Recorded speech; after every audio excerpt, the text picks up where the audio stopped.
கிருஷ்ணகிரி மாவட்டம் ஊத்தங்கரை அருகே குடிநீர் டேங்க் உடைப்பு விவகாரத்தில் புகார் அளித்தவர் கைது செய்யப்பட்ட நிலையில் சம்பந்தப்பட்டவரையும் போலீசார் கைது செய்துள்ளனர்.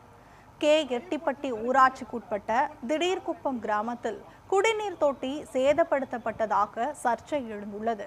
தேர்தலில் திமுகவிற்கு வாக்களிக்கவில்லை என கூறி குடிநீர் டேங்க் உடைக்கப்பட்டதாக வீடியோ சமூக வலைதளங்களில் பரவியது.